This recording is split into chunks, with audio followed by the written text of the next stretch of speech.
நிலையான புகழுக்குரிய தூய்மை மிகு நற்கருணைக்கு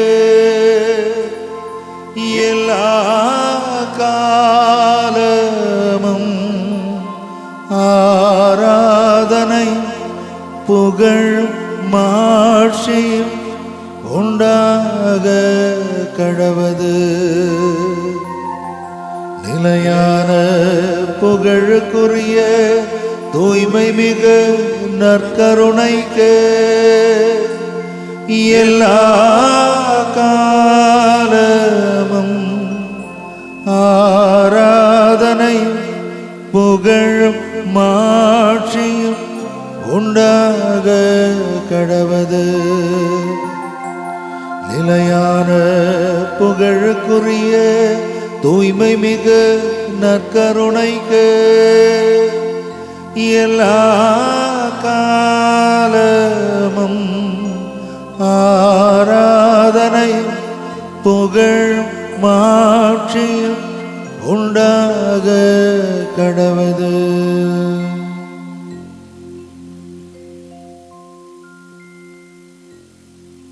இயேசுவே, இதோ இந்த அற்புதமான நாளுக்காக நேரத்துக்காக உமக்கு நன்றி கூறுகிறோம். ஏராளமான எதிர்பார்ப்புகளோடு கூட இதோ இந்த மக்கள் உம்மை தேடி நாடி ஓடி வந்திருக்கிறார்கள். இதோ இந்த நாளிலே இந்த பங்கினையும் நம்பிக்கையோடு இங்கே ஒன்று கூடி இருக்கிற இந்த மக்களையும் ஒப்புக் கொடுக்கிறோம். ஆண்டவரே, அன்பு தெய்வமே, நற்கருணையிலே தங்கி எங்கள் ஒவ்வொருவரையும் நீர் ஆசீர்வதிக்கிறீர், நீர் வழி நடத்தி கொண்டிருக்கிறீர். சக்கேயு உம்மை பார்க்க வேண்டும் என்று ஆசைப்பட்டவுடன் அதை நீர் கவனித்தவராக, சக்கேயு இறங்கி வா, நான் உன்னோடு தங்க வேண்டும் என்று அவரை நீ ஆச்சரியத்துக்கு உட்படுத்தினீர். அன்பு தெய்வமே, அன்று முதல் அவருடைய வாழ்க்கைக்கு மீட்பு கிடைத்தது, மகிழ்ச்சி கிடைத்தது, நிம்மதி கிடைத்தது.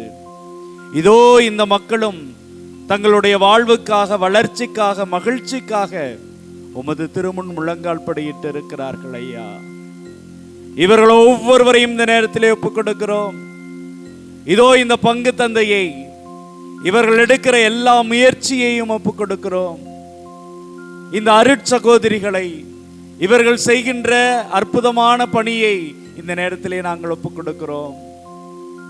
அன்பு ஆண்டவரே, நம்பிக்கையோடு உமது திருமுன் வந்து ஒன்று கூடி உம்மீது கொண்ட அன்பினால், ஆர்வத்தினால் உம்முடைய மக்களாக வாழ வேண்டும் என்கிற எண்ணத்தோடு வந்திருக்கிற இவர்கள் ஒவ்வொருவரையும் ஆசீர்வதியும். அன்பு தெய்வமே, இதோ இந்த நாளிலே தங்களை எதிர்த்து நிற்கிற ஒவ்வொருவரையும் மன்னிக்கின்ற அந்த மனப்பக்குவத்தை எங்களுக்கு தந்தருளும். ஆண்டவரே, எங்களுக்கு எதிராக ஏராளமான தவறுகள் செய்திருக்கிறார்கள். எங்களை நசுக்கி விட வேண்டும் என்று பார்க்கிறார்கள், எங்களை தொலைத்து விட வேண்டும் என்று எண்ணிக்கொண்டிருக்கிறார்கள். ஆனால் அவர்களுக்கு மத்தியிலே எங்களை நிமிர்ந்து நிற்க செய்கின்ற அற்புதமான தெய்வமாக நீர் இருக்கிறீர் ஐயா. அதற்காக உமக்கு நன்றி கூறுகிறோம் ஐயா. இதோ இந்த மாதா தொலைக்காட்சி குடும்பத்தின் வழியாக உம்முடைய அருளுக்காக, ஆசீருக்காக காத்திருக்கின்ற மக்கள் ஏராளம் ஏராளம். அன்பு தெய்வமே, யாரெல்லாம் நம்பிக்கையோடு இருக்கிறார்களோ அவர்களை பார்த்து, மகனே உன்னுடைய நம்பிக்கை உன்னை குணமாக்கிட்டு, மகளே உன்னுடைய நம்பிக்கை உன்னை குணமாக்கியது என்று சொல்லி அவர்களுக்கு ஆசீர் தருகிறீர், அவர்களை வழிநடத்தி கொண்டிருக்கிறீர். ஆம் ஆண்டவரே, இதோ நம்முடைய இந்த நற்கருணை பிரசன்னம் நம்பிக்கையோடு இருக்கிற ஒவ்வொருவரையும் தொடுகிறது ஐயா, ஒவ்வொருவரையும் வாழ வைக்கிறது, ஒவ்வொருவருக்கும் உடைய பிரசன்னத்தை வழங்கி ஆறுதலை, அன்பை பொழிந்து கொண்டே இருக்கிறது. இந்த அற்புதமான கிருபைக்காக இன்னைக்கு நாங்க உமக்கு முன்பாக ஒன்று கூடி நன்றி செலுத்துகிறோம் ஐயா. ஆண்டவரே, எங்கள் தொழில்களை ஆசீர்வதியும், எங்களது பயிர் பச்சைகளை ஆசீர்வதியும், எங்களுடைய கால்நடைகளை ஆசீர்வதியும், நாங்கள் வளர்க்கிற ஒவ்வொரு பிராணிகளையும் ஆசீர்வதியும். ஆண்டவரே, எங்களது குழந்தைகளுக்கு நல்ல படிப்பு தாங்கப்பா. இளைஞர் இளம்பெண்களுக்கு அவர்களது உள்ளத்துல உங்களது பக்தி உணர்வை தாங்கப்பா. தங்களது குடும்பத்தை மதிக்கக்கூடிய அற்புதமான பக்குவமான நல்லதொரு ஞானத்தை தாங்கப்பா. என்னாலும் கூட உம்மோடு கூட உம்முடைய அன்பில் இணைந்திருக்கிற அந்த அற்புதமான வாழ்க்கையை வரத்தை எங்கள் ஒவ்வொருவருக்கும் தாரும் ஐயா. ஆண்டவரே, இதோ எங்கள் எல்லோரையும் ஒப்பு கொடுத்து உமது திருமுன்னிலையிலே ஒப்பு கொடுத்து நாங்கள் அர்ப்பணித்து மண்டாடுகிறோம், ஜெபிக்கிறோம். ஆண்டவரே நன்றி. ஆண்டவரே இயேசுவே உமக்கு நன்றி, இயேசுவே உமக்கு நன்றி. எழுந்து நின்று நாம் பாடல் எண் 37 பாடி ஆண்டவரை ஆராதிப்போம். என் உயிரான உயிரான உயிரான இயேசு, இயேசுவே என் உயிரான உயிரான உயிரான இயேசு, இயேசுவே என் உயிரான இயேசு, இயேசுவே என் உயிரோடு கலந்து என் உயிரில என் கலந்தீங்க. உயிரே நான் உம்மை துதிப்பேன், என் உயிரே நான் உம்மை துதிப்பேன்.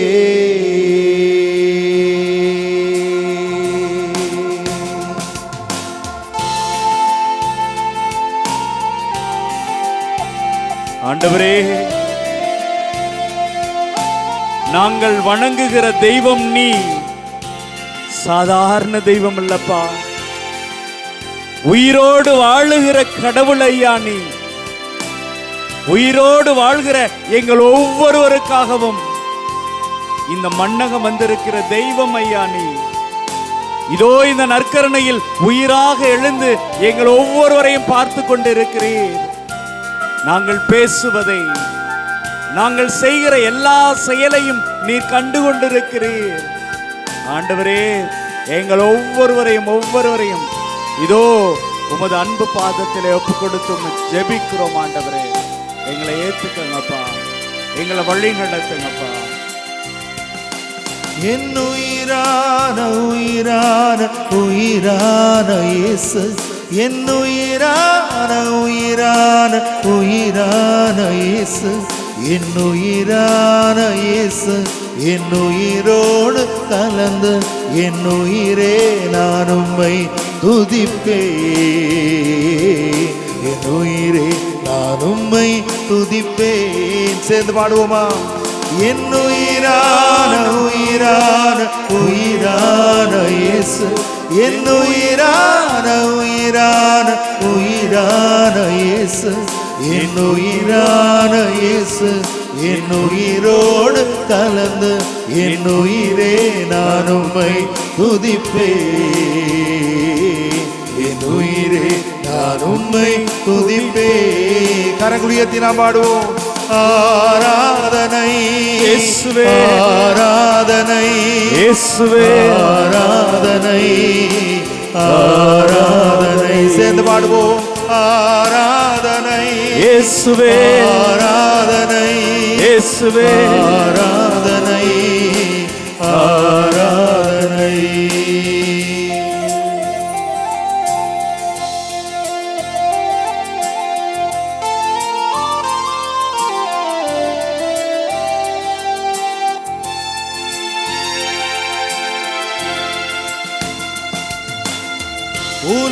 உலகமெல்லாம் மறக்குதையா, உணர்வு எல்லாம் இனிக்குதையா.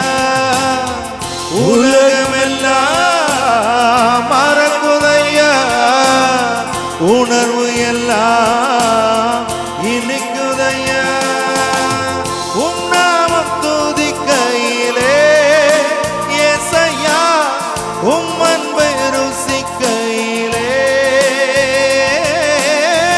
உம் நாமம் துதிக்கையிலே ஏசையா, உம் அன்பை ருசிக்கையிலே. என் உயிரான உயிரான உயிரான இயேசு, என் உயிரான உயிரான உயிரான இயேசு, என் உயிரான இயேசு என் உயிரோடு கலந்து என் உயிரே நான் உம்மை துதிப்பேன். என் உயிரே நான் உம்மை துதிப்பேன்.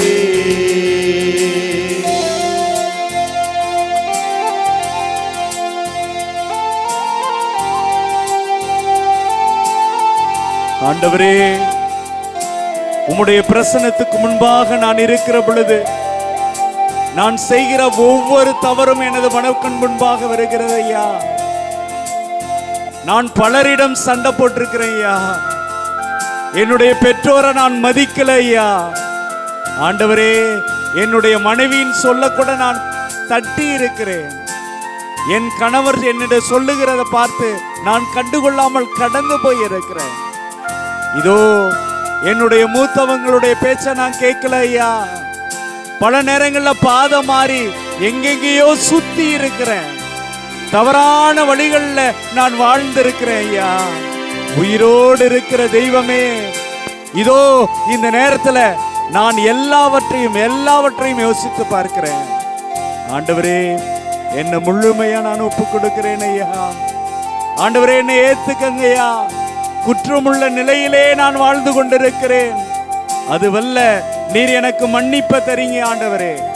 எனக்கு சமாதானத்தை தரீங்க. இதனால எனக்கு சந்தோஷத்தை தரீங்க ஆண்டவரே. என்னை ஏத்துக்கங்கப்பா. நான் என்னை முழுமையாக ஒப்பு கொடுக்கிறேன் தெய்வமே, ஒப்பு கொடுக்கிறேன். உன் வசனம் எனக்கு உணவாகும், உடலுக்கெல்லாம் மருந்தாகும். உன் வசனம் எனக்கு உணவாகும், உடலுக்கெல்லாம் மருந்தாகும். இரவும் பகலும் ஐயா உந்தன் வசனம் தியானிக்கையில், இரவும் பகலும் ஐயா உந்தன் வசனம் தியானிக்கையில். இரு கரங்கள் உயர்த்தி, என் உயிரான இயேசு, என் உயிரான இயேசு, என் உயிரான இயேசு, என் உயிரோடு கலந்து என் உயிரே நான் உம்மை துதிப்பேன். என் உயிரே நான் உம்மை துதிப்பேன். ஆராதனை இயேசுவே, ஆராதனை இயேசுவே, ஆராதனை ஆராதனை ஆராதனை ஆராதனை ஆராதனை ஆராதனை. என் உயிரான இயேசு, என் உயிரான இயேசு, என் உயிரான இயேசு, என் உயிரோடு கலந்து என் உயிரே நான் உம்மை துதிப்பேன். இரு கரங்கள் உயர்த்தி நாம் பாடுவோம். என் உயிரே நான் உம்மை துதிப்பேன். என் உயிரே நான் உம்மை துதிப்பேன். என் உயிரே நான் உம்மை துதிப்பேன். என் உயிரே நான் உம்மை துதிப்பேன். என் உயிரே நான் உம்மை துதிப்பேன். தெய்வமே, என் உயிரான இயேசு, என் உயிரான இயேசு, என் உயிரே நான் உம்மை துதிப்பேன். என் உயிரே நான் உம்மை துதிப்பேன். இயேசுவே, நாம் கரங்கள் உயர்த்தி இயேசு அழைப்போமா? கண்களை மூடி இயேசு அழைப்போமா? இதோ அருள் தந்தை நம்மோடு இணைந்து நம்மை ஒப்புக் கொடுத்து மன்னாடுகிற நேரம் எல்லோரும் சத்தமாக இயேசு அழைப்போமா? இயேசுவே, இயேசுவே, இயேசுவே, இயேசுவே, இயேசுவே, இயேசுவே, நன்றி ஆண்டவரே. இதோ இந்த மக்கள் ஒவ்வொருவரையும் ஒப்புக் கொடுக்கிறோம் ஆண்டவரே. நன்றி, நன்றி, நன்றி. எங்களது குடும்பங்களை ஒப்புக் கொடுக்கிறோம் ஆண்டவரே. எங்களது தவறுகளை ஒப்புக் கொடுக்கிறோம் ஆண்டவரே. எங்களது பாவங்களை ஒப்புக் கொடுக்கிறோம் தெய்வமே. எங்களை எதிர்த்து நிற்கிற பகைவர்களை ஒப்புக் கொடுக்கிறோம் ஆண்டவரே. ஆண்டவரே, எங்களது தொழிலை ஒப்புக் கொடுக்கிறோம் ஆண்டவரே. எங்களது பயிர்களை ஒப்புக் கொடுக்கிறோம் ஆண்டவரே. எங்களது கால்நடைகளை ஒப்புக் கொடுக்கிறோம் தந்தையே. நாங்கள் பணிபுரிகிற இடங்களை ஒப்புக் கொடுக்கிறோம் ஆண்டவரே. எங்களது நோய்களை ஒப்புக் கொடுக்கிறோம் ஆண்டவரே. நாங்கள் செய்கிற எல்லா வேலைகளையும் ஒப்புக் கொடுக்கிறோம் ஆண்டவரே. ஆண்டவரே, எங்களை தாங்கிக்கப்பா. ஆண்டவரே, எங்களை ஏந்தி கொள்ளுங்கள் அப்பா. எங்கள் பெற்றோர்களை ஒப்புக் கொடுக்கிறோம் ஆண்டவரே.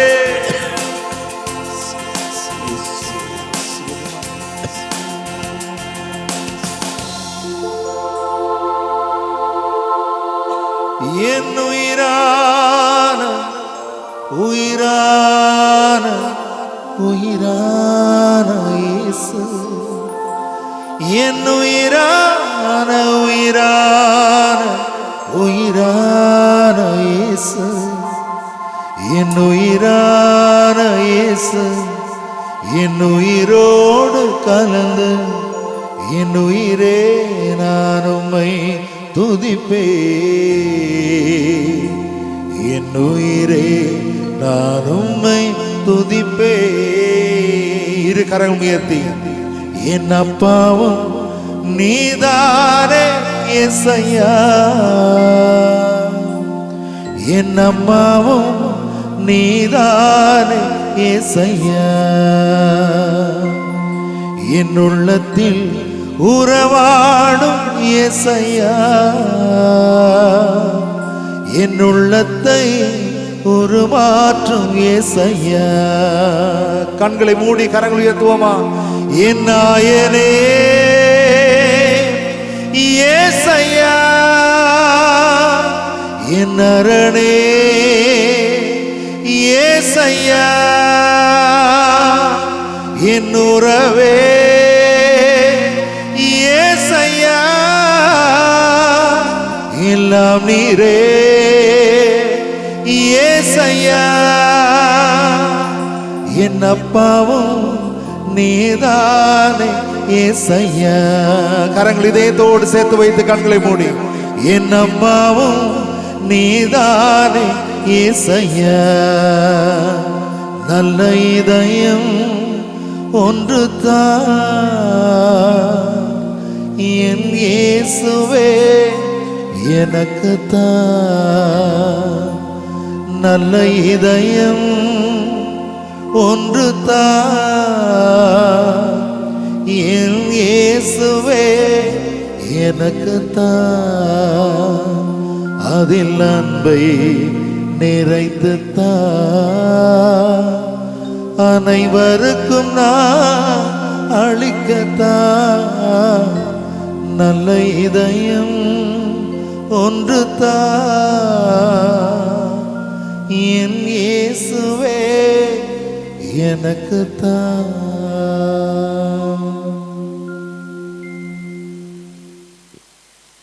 பிரியமானவர்களே, நம் ஆண்டவர் இயேசு கிறிஸ்து மக்கள் ஆயனில்லா ஆடுகளைப் போல தவித்த பொழுது அவர்களை பார்த்து, அவர்கள் ஆயனில்லா ஆடுகளாக இருக்கிறார்களே, என்ன செய்வது என்று அவர்கள் மீது பரிவு கொண்டு அவர்களுள் செவிக்கு உணவும் சிறிதளவு வயிற்றுக்கு உணவும் கொடுத்ததாக விவிலியம் கூறுகிறது. இன்று நமக்காக செவிக்கு உணவும் வயிற்றுக்கு உணவும் கொடுக்க இருக்கிற உபகாரிகளை நாம் நினைத்து பார்ப்போம். இங்கிருந்து கடந்து செல்வதற்கு முன்பதாக இறை ஆசிரியை நீங்கள் பெற்று செல்ல வேண்டும் என்பதுதான் எங்கள் ஒவ்வொருவருடைய ஆவலும் விருப்பமும். இங்கிருந்து நீங்கள் கடந்து செல்கின்ற பொழுது ஆண்டவர் இயேசுவும் உங்களோடு கூட வருவார் என்று நாங்கள் நம்புகிறோம். உங்களுடைய ஜெபமும் அதுவாகத்தான் இருக்கும். உங்களுடைய எண்ணங்கள், ஏக்கங்கள், எதிர்பார்ப்புகள், எதிர்கால சிந்தனைகள் அனைத்தையும் ஆய்ந்தறிந்திருக்கின்ற இயேசுவிடம் உங்களை ஒப்புக்கொடுங்கள். நற்கருணைநாதரிடம் மன்றாடுங்கள். இறைவன் உங்களுக்கு ஆசி வழங்குவார். இறை இயேசு கிறிஸ்துவில் மிகவும் பிரியமானவர்களே, மாதா தொலைக்காட்சி குடும்பத்தின் சார்பாக உங்கள் ஒவ்வொருவருக்கும் எங்களது அன்பான வணக்கங்களையும் வாழ்த்துக்களையும் இந்த நாளிலே பகிர்ந்து கொள்வதில் மிகுந்த மகிழ்ச்சி அடைகிறேன். அன்பார்ந்தவர்களே, இந்த மக்களிடமெல்லாம் நாங்கள் சொல்வது ஒன்னே ஒண்ணுதான். மாதா டிவிலேருந்து நாங்கள் எதையுமே தூக்கிட்டு வரலங்க. உங்களது ஆலயத்தில் இருக்கிற, உங்களுக்காக காத்து கொண்டு இருக்கிற இந்த நற்கருணை நாதருக்கு முன்பாக நம்ம என்ன பண்றோம்? நம்முடைய வாழ்க்கையை யோசிச்சு பார்க்குறோம், அவ்வளவுதாங்க. நம்ம எங்கே போய்கிட்டு இருக்கிறோம், என்ன செஞ்சுக்கிட்டு இருக்கிறோம், ஏன் நம்ம அவ்வளோ வைராக்கியமா நம்முடைய குடும்பத்தில் இருக்கிற கணவன் மனைவியோடு, மனைவி கணவனோடு, பிள்ளைகள் தந்தையோடு அப்படியே அவ்வளவு ஒரு விட்டு கொடுக்காத ஒரு மனநிலையில ஏன் வாழ வேண்டும் அப்படிங்கிற ஒரு சாதாரண கேள்வியை எழுப்புறோம், அவ்வளவுதான். பிரியமானவர்களே, ஒரு சிலருக்கு கடவுளுடைய வார்த்தை ஏதோ செய்யுது. ஏன் நான் விட்டு கொடுக்க கூடாது, ஏன் என்னுடைய கணவனை நான் புரிந்து கொள்ள கூடாது, ஏன் என்னுடைய மனைவியை நான் அன்பு செய்யக்கூடாது என்கிற ஒரு எண்ணம் அவர்களுக்குள் சமாதானத்தை கொடுக்கிறது, சந்தோஷத்தை கொடுக்கிறது. Praise the Lord, praise the Lord. அன்பார்ந்தவர்களே, எல்லாருக்கும் ஊதாரி மைந்தன் ஓமை தெரியும். லூக்கா நற்செய்தி 15வது அதிகாரம். Very good. அதுல பார்த்தோம்னா பையன் என்ன பண்ணுவான்? அப்பா சொத்தெல்லாம் கொடுங்கப்பா. எப்ப பார்த்தாலும் நீ கொஞ்சம் கொஞ்சமா கொடுத்துக்கிட்டு இருக்க, இதெல்லாம் நமக்கு கட்டுப்படி ஆகாது. ஏன் சொத்தை நீ பிரிச்சு கொடு, ஏன் இஷ்டம் போல நான் செலவு பண்றேன் அப்படின்னு அந்த பையன் எல்லாத்தையும் வாங்கிக்கிட்டு போறான். என்ன நடக்கும்? அவன் விருப்பம் போல செலவு பண்ணுவான். எல்லா பணமும் செலவழித்த பின் பண்ணி திங்கிற அந்த தவிடு கூட அவனுக்கு கிடைக்காத நேரத்தில் அறிவு தெளிந்தவனாய், இயேசு சொல்லும் போது அந்த வார்த்தையை போடுவார், அறிவு தெளிந்தவனாய். அப்ப ஒரு அறிவு தெளிவு இருக்குது பார்த்தீங்களா, அதுதாங்க மனமாற்றத்தினுடைய தொடக்கம். எப்பொழுது என்னுடைய அறிவு செயல்பட தொடங்குதோ அப்போதுதான் நான் வாழ தொடங்குகிறேன். அப்ப அந்த பண்ணி திங்கிற அந்த தவிடு கூட எனக்கு கிடைக்கல அப்படிங்கிற அந்த சூழல் அவனை மனமாற்றுகிறது, அவங்க அப்பாவை பத்தி யோசிக்க வைக்கிறது, அவங்க அப்பாவினுடைய அன்பை பற்றி அவன் சிந்திக்க வைக்கிறது. உடனே என்ன பண்றான்?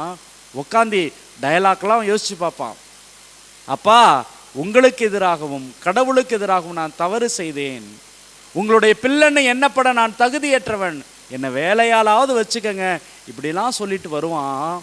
அப்படி வருகிற பொழுது என்ன நடக்கும்? அப்பா எந்த டயலாக்குமே கேட்க மாட்டாருங்க. தூரமா இருக்கிற அவரு ஓடி வந்து அவனை கண்டு, ஓடி வந்து அவன் மீது பரிதாபப்பட்டு அவனை கட்டி பிடிச்சி முத்தமிட்டு அவனை கூட்டிட்டு போவார். அவன் செய்த தவறு அவன் ஒப்பிச்சு பார்க்குற டயலாக் எல்லாத்தையும் தூக்கி போட்டுட்டு அவனை அழைத்து செல்வார். பிரியமானவர்களே, இன்னைக்கு நான் உங்களை சிந்திச்சு பார்க்கிறது இதுவல்ல. ஒரு விருந்து நடந்துகிட்டு இருக்குங்க. இந்த லூக்கா நற்செய்தியின் அந்த 15வது அதிகாரத்தில் கடைசி பகுதியில் நம்ம பார்க்கிறோம், ஒரு விருந்து நடந்து கொண்டு இருக்கும். அந்த விருந்து நடந்து கொண்டு இருக்கிற பொழுது இப்பதான் மூத்த மகன் வேலை செஞ்சுட்டு, வயல்ல போய் வேலை செஞ்சுட்டு திரும்பி வந்துகிட்டு இருப்பான். திரும்பி வந்துகிட்டு இருக்கிற பொழுது அங்க வேலைக்காரனை கூப்பிட்டு கேட்பான், என்னையா அங்க நடக்குது? உன்னுடைய தம்பி திரும்பி வந்துட்டான். அவனை குறித்து என்ன பண்றாரு? ஒரு பெரிய விருந்து கொண்டாடிக்கிட்டு இருக்கிறாரு அப்படின்னு சொல்லுவான். உடனே என்னங்க பண்ணுவான்? உள்ள போவதற்கு மனமில்லாமல் வெளியிலே நிற்பான். பிரியமானவர்களே, அன்பார்ந்தவர்களே, அந்த நற்செய்தி பகுதியை வாசிக்கும் பொழுது இப்ப என்ன தெரியுங்களாங்க பண்ணுவாரு? சின்ன பையன் வந்துட்டான் அப்படின்னு மகிழ்ச்சியாக இருக்கிற தந்தை அந்த வீட்டை விட்டு வெளியில ஓடி வருவாருங்க. வெளியில ஓடி வருவார். வெளியில ஓடி வந்து என்ன பண்ணுவாரு?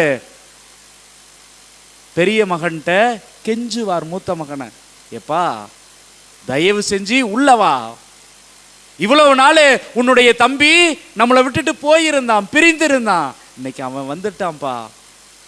இது எவ்வளவு மகிழ்ச்சியான செய்தி, எவ்வளவு சந்தோஷமானது. நம்ம குடும்பத்துல காணாம போயிருந்த ஒருத்தன் கிடைச்சிட்டான், நம்மளை விட்டுட்டு ஓடிட்டு போன ஒருத்தன் திரும்பி வந்துட்டான், வாப்பா எல்லாரும் சேர்ந்து ஒன்னா சேர்ந்து ஒரு விருந்து கொண்டாடலாம் என்று கூப்பிடுகிற பொழுது அவன், என்னை நீங்க அடிமை போல நான் உங்களுக்கு வேலை செஞ்சேன், என் ஃப்ரெண்ட்ஸ் கூட கொண்டாடுறதுக்கு ஒரு ஆட்டுக்குட்டியை கூட கொடுக்கல, ஆனால் ஊதாரித்தனமாக செலவழித்தவனுக்கு இவ்வளவு கொடுத்துட்டு இப்படி இருக்கிறீங்களேன்னு சொல்லி அவன் வெளியில் நிற்கிற பொழுது, பிரியமானவர்களே, அந்த தந்தை அந்த மூத்த மகனிடம் கெஞ்சி கொண்டே இருக்கிறார். இப்போ அதுக்கு என்ன ஃபாதர் அப்படின்னு சொன்னீங்கன்னா, அன்பார்ந்தவர்களே, நீங்க இந்த இயேசுவிடம் வந்து அந்த ஊதாரி மகனை போல மிக எளிதாக சமாதானம் செய்து கொள்ள முடியும். அது ரொம்ப ஈஸிங்க. இயேசுகிட்ட வந்து, ஆண்டவரே நான் தப்பு பண்ணிட்டேன், என்ன மன்னிச்சிரு அப்படின்னு சொன்னீங்கன்னா அவரும் மன்னிச்சு உங்களை வீட்டுக்கு கூப்பிட்டுருவாருங்க, பிரச்சனை இல்லைங்க. நீங்க இளைய மைந்தனாக இருக்கிறது ரொம்ப ஈஸிங்க. ஆனா மூத்த மகனாக இருக்கிறதுல தாங்க பிரச்சனை இருக்கு. ஏனென்றால் உங்கள் சகோதரனை நீங்கள் ஏற்றுக்கொள்ள வேண்டும், உங்கள் சகோதரியை நீங்கள் ஏற்றுக்கொள்ள வேண்டும், தவறு செய்கிற உங்களது கணவனை ஏற்றுக்கொள்ள வேண்டும், தவறு செய்கிற உங்களது மனைவியை நீங்கள் ஏற்றுக்கொள்ள வேண்டும், தவறு செய்கிற உங்கள் ஃப்ரெண்டை நீங்க ஏற்றுக்கொள்ள வேண்டும். அப்ப பிரச்சனை எங்கெங்க இருக்குது? கடவுள்கிட்ட போய் சாரி கேட்கறதுல இல்லைங்க. நான் இணைந்து சேர்ந்து வாழ்கிற குடும்பங்களில் போய் சமாதானம் கேட்கறதுல தாங்க பிரச்சனை இருக்குது. அன்பார்ந்தவர்களே, நல்லா யோசிச்சு பாருங்க. நீங்க விருந்துக்கு வரமாட்டேன், வீட்டுக்கு வரலாம் நுழைய மாட்டேன் அப்படின்னு வெளியிலேயே நிக்கிறீங்க. நான் ஏன் உன்கிட்ட சமாதானம் பண்ணிக்கணும்? அன்னைக்கு என் பிள்ளைங்களெல்லாம் எவ்வளவு அசிங்கப்படுத்தினான் தெரியுமா? அவனோட நான் சமாதானம் செய்து கொள்ள வேண்டும் என்கிற பல கேள்விகள் நமக்குள்ளே இருந்து கொண்டே இருக்கிறது. பிரியமானவர்களே, அன்பார்ந்தவர்களே, விவிலியத்தில் சொல்லப்படுகிறது, நீங்க காணிக்கை செலுத்த வருகிற பொழுது உங்களது சகோதர சகோதரியோடு மனத்தாங்கள் இருப்பதாக உங்களுக்கு நினைவுக்கு வந்தா அங்கேயே வச்சுட்டு போய் முதல்ல சமாதானம் செஞ்சுட்டு வாங்க. நல்லா யோசிச்சு பாருங்க. திருப்பலியில் பங்கேற்க போகிறோம். எத்தனை பேரால நான் வந்து எல்லாரோடையும் சமாதானத்தில் இருக்கிறேன் அப்படின்னு கை தூக்க முடியும்? எனக்கு யாரோடையும் இந்த சமூகத்தில் எந்த பிரச்சனையுமே இல்லை அப்படின்னு எத்தனை பேரால கை தூக்க முடியும்? அன்பார்ந்தவர்களே, நான் உட்பட இன்னைக்கு முடியாதுங்க. காரணம், ஏதோ ஒரு காரணத்துக்காக யாரையோ ஒருத்தரோட நம்ம எப்பொழுதும் ஒரு பிரச்சனையில் இருந்து கொண்டே இருக்கிறோம். ஒண்ணுமே இல்லை. பல நேரங்களில் இந்த நன்மை வாங்க வருவோம் ஏந்திரிச்சு, அந்த அம்மா தெரியாம கையை மிதிச்சுப்படும். கோயிலை விட்டு வெளியில வா, உன்னை பார்த்துக்கிறேன். நம்ம மனசு சொல்லுதா இல்லையா? இதெல்லாம் ஒரு பொம்பளை சொல்லுதா இல்லையா? பிரியமானவர்களே, மற்றவர்களை ஏற்றுக்கொள்வது இங்க அவ்வளோ பெரிய கஷ்டமா இருக்குதுங்க. மற்றவர்களை புரிந்து கொள்வது, மற்றவர்களோடு சமாதானமா இருப்பது இங்கே வாழ்க்கையில ஒரு மிகப்பெரிய பிரச்சனையாக இருக்குதுங்க. நாம் வாழுகிற இந்த உலகத்துல நான் மட்டும் வாழ்றது இல்லைங்க. நல்லா யோசிச்சு பாருங்க. நான் பயன்படுத்துகிற எல்லா பொருளுமே யாரோ ஒரு சிலருடைய உழைப்பிலிருந்து தான் நான் அனுபவித்து கொண்டு இருக்கிறேன். எனக்கு பாடம் சொல்லி கொடுக்கிற ஆசிரியர்கள் யாரோ, நான் உடுத்துகிற இந்த ஆடையை நெய்வது யாரோ, தைப்பது யாரோ, நான் பயன்படுத்துகிற ஒவ்வொரு பொருளும் இந்த சமூகத்தில் யாரோ ஒருவருடைய உழைப்பிலிருந்து நான் அனுபவித்து கொண்டு இருக்கிறேன், நான் பெற்றுக்கொண்டு இருக்கிறேன். என்னால் இங்க சமாதானமாக வாழ முடியல. எனக்கு எப்பொழுது பார்த்தாலும் பிரச்சனையாக இருக்குது. இவர்களோடலாம் சமாதானம் செய்து கொள்ளாம என்னுடைய வாழ்க்கை ரொம்ப அற்புதமா இருந்துடணும், என் வாழ்க்கையில அதிசயம் நடந்துருன்னா எப்படிங்க முடியும்? அன்பார்ந்தவர்களே, எப்பொழுது நான் என்னுடைய கணவனிடமிருந்தும் மனைவியிடமிருந்தும் என்னுடைய குழந்தைகளிடமிருந்தும் விலகி விலகி போய்கிட்டே இருக்கிறேனோ, அப்பொழுதெல்லாம் கடவுள் கூப்பிடுற அந்த விருந்துல, அந்த பந்தியில, அந்த மகிழ்ச்சியில கலந்து கொள்ள விரும்பாத அந்த மூத்த மகனை போல நான் பின்னாடியே நிற்கிறேன், கொல்ல பக்கத்திலேயே நிற்கிறேன். கொஞ்சம் தூக்கி போட்டுட்டு ஒரு ஹாயோ ஹலோவோ சொல்லி பாருங்க. அன்பார்ந்தவர்களே, உங்களது மனைவி உங்களோடு வாழ்ந்தவர் அல்லவா? உங்களது கணவன் உங்களோடு வாழ்ந்தவர் அல்லவா? உங்களது குழந்தை உங்களுக்காக பிறந்தவர்கள் அல்லவா? உங்களது தாய் தந்தை தங்களுடைய இரத்தத்தையும் பாலையும் உங்களுக்கு உணவாக கொடுக்கலையா? அவங்களோட என்னங்க அவ்வளோ பெரிய ஈகோ? ஆம் பிரியமானவர்களே, நான் மறுபடியும் சொல்றேன், உங்களால இந்த ஆண்டவரோடு சமாதானம் செய்து கொள்ள முடியும், இயலும். ஆனால் உங்கள் சகோதர சகோதரிகளோடு நீங்கள் சேர்ந்து வாழ்கிற அந்த மக்களோடு சமாதானம் செய்து கொள்வதுதான் சவால். ஒருவேளை உங்களை இன்னைக்கு அது கொஞ்சம் குத்துணுச்சு அப்படின்னா, யாரோடு பேசாமல் இருக்கிறீங்களா அவங்களோடு இதை ஒரு வாய்ப்பை பயன்படுத்தி பேச முயற்சி செய்து பாருங்களேன். அன்பார்ந்தவர்களே, அப்படிப்பட்ட நேரத்தில் கடவுள் உங்களை ஆசீர்வதிக்கிறார், உங்களை தொடுகிறார். இந்த நாள் உங்களுக்கு ஆசீர்வதிக்கப்பட்ட நாளாக அமையும். இப்படிப்பட்ட ஒரு நாள் இன்று எனக்கும் கொடுக்கப்படுகிறது. இப்படிப்பட்ட ஒரு வாய்ப்பு எனக்கும் இன்னைக்கு வழங்கப்படுகிறது. யார் அத்தகைய மகிழ்ச்சியோடு நாம் பங்கேற்கிறோமோ அவர்கள் கடவுளுடைய அருளை, கடவுளுடைய ஆசிரை இன்னைக்கு பெறுகிறோம். இறுதியா ஒண்ணுங்க, ஒரு பையன் ஓட்டப்பந்தயத்தில் எப்பொழுது பார்த்தாலும் ஃபர்ஸ்ட் ஓடியாருவானா, யாரோடு போட்டி போட்டாலும் ஜெயிச்சிருவானா. அவன் ரொம்ப வைராக்கியமாக சொல்லுவானா, வேணா நீங்கள் வாங்க, யாருனாலும் வாங்க, நான் ஜெயிக்கிறேன், நான் ஜெயிச்சு காட்டுறேன் அப்படின்னு சொல்லுவானா. உடனே ஒரு வயது முதிர்ந்த ஒரு ஆசிரியர் சொன்னாராம், சரிப்பா நாளைக்கு வா, நான் ஒரு 3 பேரை கூட்டிகிட்டு போகிறேன், அவங்க கூட நீ ஓடி ஜெய் அப்படின்னு சொன்னாராம். அப்படியே யாருனாலும் வர சொல்லுங்க, ஒலிம்பிக்லேயே நான் கோல்டு வாங்கிட்டு வந்துட்டேன், இது என்ன பெரியசா அப்படின்னா. அன்பார்ந்தவர்களே, மறுநாள் வருகிற பொழுது அந்த ஆசிரியர் ஒரு 3 நபர்களை கூட்டிகிட்டு வந்தாராம். ஒருவர் வயதான தாத்தா, இன்னொருத்தர் கண்ணு தெரியாதவர், இன்னொருத்தர் நடக்க முடியாது. இவங்களோட தான் நீ ஓட போற அப்படின்னாராம். உடனே அவன் பார்த்து சிரிச்சானா. அப்பொழுது அந்த ஆசிரியர் சொன்னாராம், தம்பி, வாழ்க்கைங்கிறது வெறுமனை ஓடிக்கொண்டிருப்பது மட்டுமல்ல. நீ வாழுகிற இந்த சமூகத்தில் கண்ணு தெரியாதவங்க இருக்கிறாங்க, நடக்க இயலாதவர்கள் இருக்கிறாங்க, வயதானவர்கள் இருக்கிறாங்க, நோயாளிகள் இருக்கிறாங்க, இன்னும் பல்வேறு பிரச்சனைகள் இருக்காங்க. எல்லோரோடும் சேர்ந்து வாழ்வதுதான், எல்லாரையும் தூக்கி கொண்டு வாழ்வதுதான் வாழ்க்கை. இல்லை அப்படின்னா அது போட்டி. அன்பானவர்களே, நீங்களும் நானும் வாழ்ற இந்த சமூகத்தில் யாரோடையும் போட்டி போடலைங்க. கடவுள் நமக்கு கொடுத்திருக்கிற குழந்தைகளோடு வாழ வேண்டும், கடவுள் நமக்கு கொடுத்திருக்கிற நோயாளர்களோடு வாழ வேண்டும், கடவுள் நமக்கு கொடுத்திருக்கிற எல்லா பிரச்சனைகளோடும் வாழ வேண்டும். அதுதான் அழைப்பு, அதுதான் வாழ்க்கை. இப்படி வாழ்றதுக்கு தான் கடவுளுடைய அந்த ஆசீரை, வரத்தை நாம கேட்கணும். கடவுளே, இவங்களா எனக்கு வேணாம், நான் மகிழ்ச்சியா மட்டும் இருக்கணும்னா அது சுயநல மிருகம் தாங்க அப்படி வாழும். தான் கூட இருக்கிற உயிர் தனக்கு தேவையில்லைன்னா அதை கொன்னுட்டு வாழும். அப்படி அல்ல நம்முடைய வாழ்க்கை. இவங்களெல்லாம் சுமந்து கொண்டு இவர்களோடு இணைந்து வாழ்வதுதான் வாழ்க்கை. பிரியமானவர்களே, எல்லாரும் இன்னைக்கு எழுந்து நின்று, கடவுளே, நான் எல்லாரையும் மன்னிக்கிற, எல்லாரையும் ஏற்றுக்கொள்கிற அந்த வரத்தை எனக்கு தாங்க அப்படின்னு சொல்லி நம்முடைய குடும்பங்களில் இருப்பவர்களை யாரை மன்னிக்க இயலவில்லையோ அவர்களை ஒப்பு கொடுத்து ஜெபிப்போம். எல்லாம் எழுந்து நிற்கலாமா? மன்னிக்க வரம் தாருமே, பிறரை மன்னிக்க வரம் தாருமே, மன்னிக்க வரம் தாருமே, பிறரை மன்னிக்க வரம் தாருமே. அன்பார்ந்தவர்களே, மற்றவர்களை மன்னிப்பது என்பது வரங்க.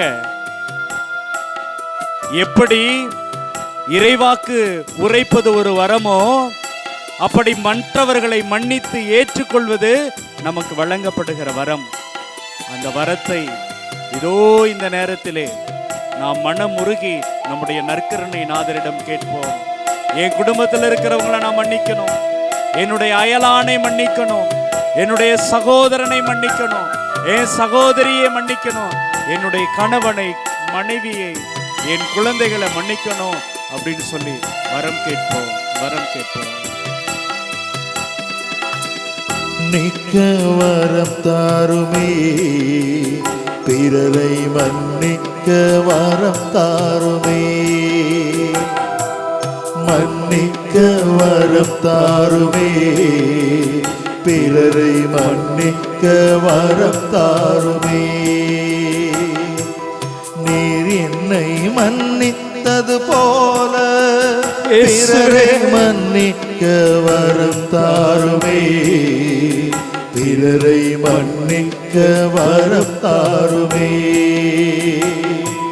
நீர் என்னை மன்னித்தது போல பிறரை மன்னிக்க வரம் தாருமே, பிறரை மன்னிக்க வரம் தாருமே.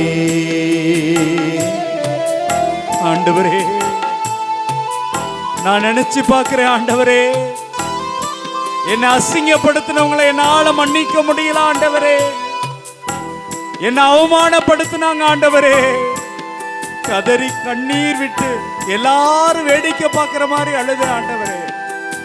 இதோ இந்த நேரத்துல என்னை பார்த்து கேட்கிறீங்க, அவங்கள மன்னிக்கணும், அவங்கள ஏற்றுக்கொள்ளணும் அப்படின்னு சொல்லி அழைப்பு விடுக்கிறீங்க ஆண்டவரே. இதோ இன்னைக்கு நான் சிந்தித்தது போல அந்த லூக்கா நற்செய்தி 15வது அதிகாரத்துல அந்த அப்பா வெளியில வந்து தன் மகனிட கெஞ்சி கேட்டாங்களே, அப்படி என்று கெஞ்சி கேட்கிறீங்கப்பா ஆண்டவரே. உங்களுடைய பெயரால எனக்கு எதிராக தவறு செய்கிறவர்களை, எனக்கு எதிராக தீமை செய்தவர்களை, குற்றம் செய்தவர்களை நான் மன்னிக்கிறேன்பா, நான் மன்னிக்கிறேன்பா, நான் மன்னிக்கிறேன்பா. என்னை பகைத்தோரை மன்னிக்க வரம் தாருமே, இயேசுவே. என்னை சபித்தோரை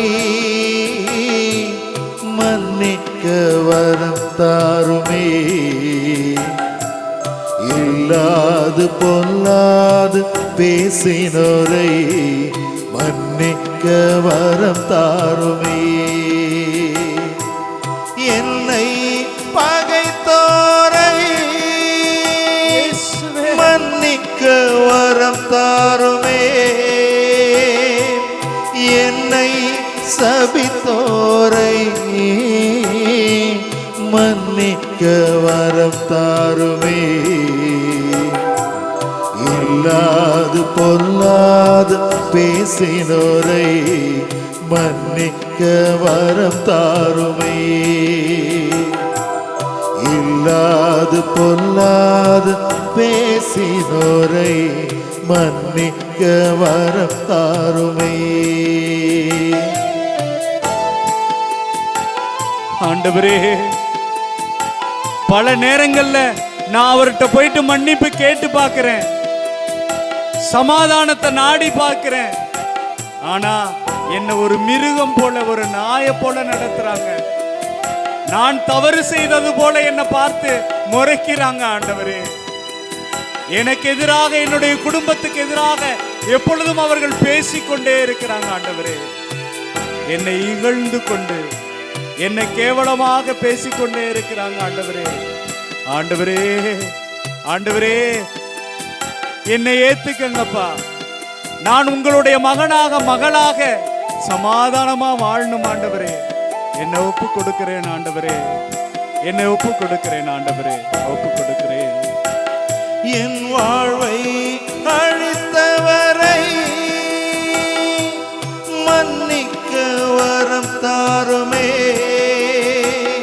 என் பெயரை கெடுத்தவரை மன்னிக்க வரம் தாருமே, மனதில் காயங்கள் தந்தவரை மன்னிக்க வரம் தாருமே, என் வாழ்வை அழித்தவரை மன்னிக்க வரம் தாருமே, என் பெயரை கெடுத்தவரை மன்னிக்க வரம் தாருமே, மனதில் காயங்கள் தந்தவரை மன்னிக்க வரம் தாருமே, மனதில் காயங்கள் தந்தவரை மன்னிக்க வரம் தாருமே, மன்னிக்க வரம் தாருமே, பிறரை மன்னிக்க வரம் தாருமே. கரங்கள் உயர்த்தி மன்னிக்க வரம் தாருமே, பிறரை மன்னிக்க வரம் தாருமே. இரு கரங்கள் உயர்த்தி நாம் பாடுவோம்.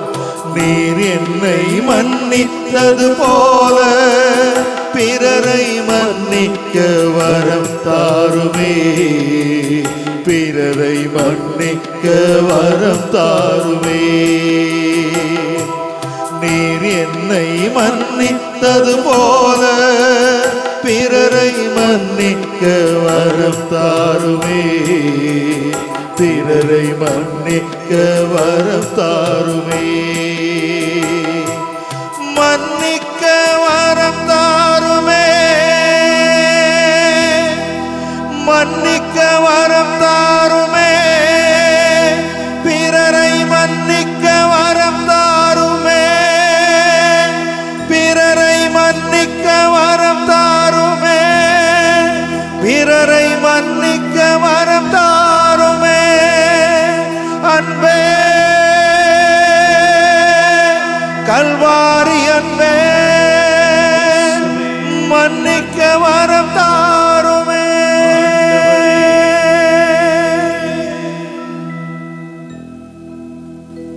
பிரியமானவர்களே, நம்மை எதிர்த்தவர்களுக்காக நன்றி செலுத்துவோம்.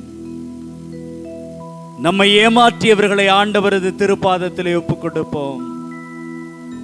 நம்மை பற்றி இல்லாதது பொல்லாதது சொன்னவர்களை ஆண்டவருடைய ஜெபங்களிலே ஒப்புக் கொடுப்போம். இதோ ஆண்டவர் நம்முடைய வாசலை நோக்கி வந்து தேடி வந்து, மகனே மகளே உள்ளவாப்பா. இதோ நம்மை எதிர்த்தவர்கள் ஏமாற்றியவர்கள் எல்லாரும் இருக்கிறாங்க.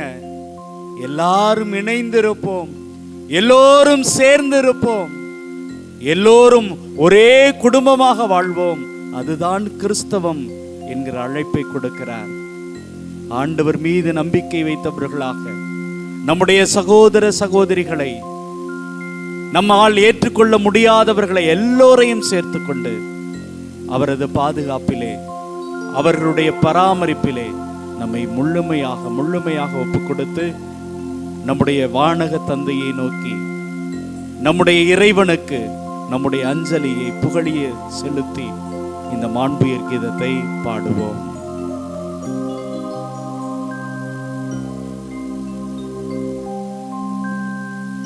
மாண்புயரே வருளடையாளத்தை தாழ்ந்து வந்து ஆராதிப்போ, பழைய நியம முறைகள் அனைத்தும் இனி மறைந்த முடிவு பெருக, புதிய நியம முறைகள் வருக. புலன்களாலே மனிதர் இதனை அறிய இயலா, குறையை நீக்க நம்பிக்கையின் உதவி பெருக. தந்தை அவர்க்கும் மகனிவர்க்கும் புகழ்ச்சியோடு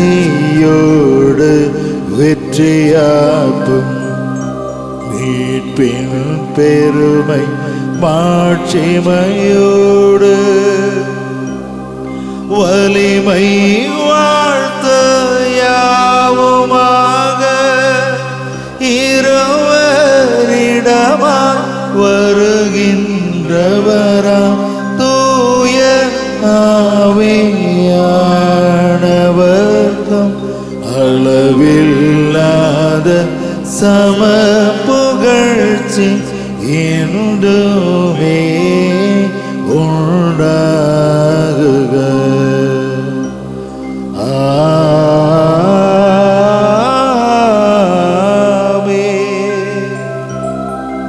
ஜெபிப்போமாக. இறைவா, இந்த வியப்புக்குரிய திருவருட்சாதனத்திலே உம்முடைய பாடுகளின் நினைவை எங்களுக்கு விட்டு சென்றீரே. உமது திருவுடல் திரு ரத்தம் ஆகியவற்றின் தூய மறைபொருளை வணங்கும் நாங்கள் உமது மீட்பின் பயனை இடைவிடாமல் துய்த்துணர்ந்து மகிழ அருள்வீராக. தந்தையாகிய இறைவனோடு தூய ஆவியானவருடைய ஒன்றைப்பில் இறைவனாய் என்றென்று வாழ்ந்து ஆட்சி செய்கின்றவர் வழியாகவே உம்மை மன்றாடுகின்றோம்.